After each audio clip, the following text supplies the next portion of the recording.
just tee out this refrigerator real quick. One time. Come on over here, girl. All right, crack this thing open. Yeah.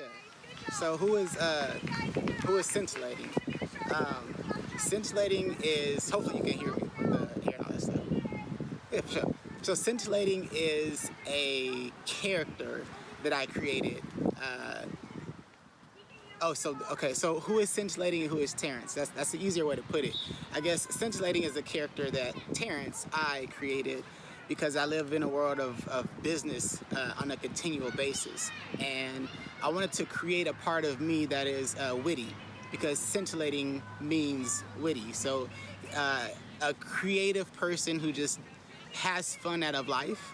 I guess Terrence is the balance of that, with making sure that I'm a good father, I'm a good man, I'm a responsible individual as a person, and I really just do what I feel a responsible person should do. So the pencil, for me, I went through a lot of challenges in life where it prevented me from being able to focus on what I wanted to focus on. And I always made excuses, and those excuses led to me not accomplishing so much that I wanted to accomplish. And so when I started to put a pencil in my hat, it reminded me that, one, I have accomplished so much, and the pencil represents creativity. Went to school for my master's degree in industrial organizational psychology. So basically, as Terrence, I go into businesses and I help them increase revenue, decrease turnover, and most times it's just a lot of team building that I do. But the pencil helped me understand that I've created so much of who I am as a person that I just need to always stay sharp, always stay focused, always stay on point, and just continue to go after my goals. Because if we don't go after our goals, then we can't become who we want to be as people. And I think it takes time and pressure. Just like a diamond takes time to become a diamond, it takes time to make that happen. The book? Oh, so I just I hadn't written for a while, so I decided, you know what? I've done so many things for all these other companies. I've worked for electronic companies, from telecommunications, being able to use a service, a monthly service that you pay for your bill. I've worked at those companies in a leadership position. The device that a lot of people are using now, you're watching it on your phone now. I've worked at that company for a couple years. Your bank account, I worked there for a couple years. Your drink, I've worked there for a couple years. And I've had so many different experiences where I've helped so many different companies grow. I've helped so many different teams grow, and I've helped them brand who they are as an individual. And I really came to a point in life where I really needed to understand who I am as a person. My first book I wrote in 2005. I think it was copywritten. It was called Through the Eyes of Passion. It was just a whole bunch of poems that I wrote in high school about, realistically, about a lot of stuff that I write about now. It's the same thing. I think now maybe it's more polished. But it was the beginning of my career in writing. And this one, I wanted to challenge myself and do music, because I've always wanted to do music.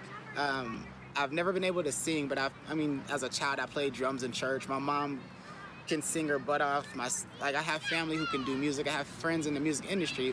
So I wanted to do something that I felt reflected my creativity. So I told myself to write a poem a day, which is what I did with my first book that was published. That book's called My Joy in the Morning, Rising from the Ashes. I wrote a reflective thing for 365 days after a depressive phase that I had, to make sure that I didn't stay in that. I pushed forward.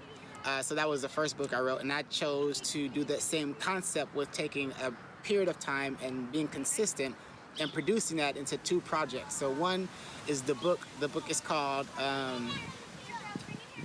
Unfinished Beginnings, 30 Days in My Mind, Scintillating, by Terrence J. White. And then the album was inspired by some friends that I have in the industry, and I wanted to challenge myself to do something that was not who I am, because I'm not that big entertainer person as I feel a musician is, because a musician is an artist that goes out and they perform shows in front of a great amount of people, and I don't like crowds, so I never seen that as being who I am. Even with me being on social media, it's me getting out of my comfort zone and trying to become who I feel I see myself being in the long run. But the music was me doing that one thing that was different. So I said, hey, I know that I have experience in writing. I want to kind of do this music thing. So I wrote for 30 days. And of those, I filtered those writings into songs. And I work with some people who have done music for a while, so it made me feel a bit more confident. Not to say that I like knocked it out the park, but I feel I did a very, very good job with this music project. And that was me using 30 days of anything that I thought about that was a life experience of mine, my friends, or something that I could put into words. I wanted to challenge myself to just write and write as if someone was talking. So if you look at the book and the poems, a lot of the poetry is just as if someone were to talk, if they were to speak in slang or if they were to speak in abbreviated words. So that's the poetry book, and then I kind of mix that up into some music. The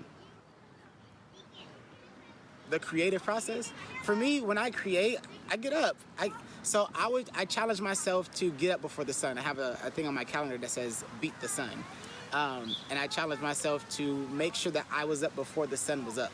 And I do that every single day. So my creative process of me is I get up and I read.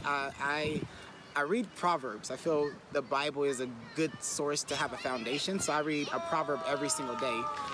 So that's a part of that. Then I have a creative book that I read, like a novel. So I'll read that for a little bit, and then I'll work out. And then that time of strengthening and developing as an individual, that's when I create. I feel that I've stretched myself to a certain extent that I can't be really mentally stretched anymore. So to push myself even further and to create, it's even more of a strain. So I like to create in environments that can incite an emotion. So if I'm being stressed, or if I'm feeling happy, or if I'm feeling joyful, I don't really create when I'm bored. For me, I don't feel like that's creative. The whole message.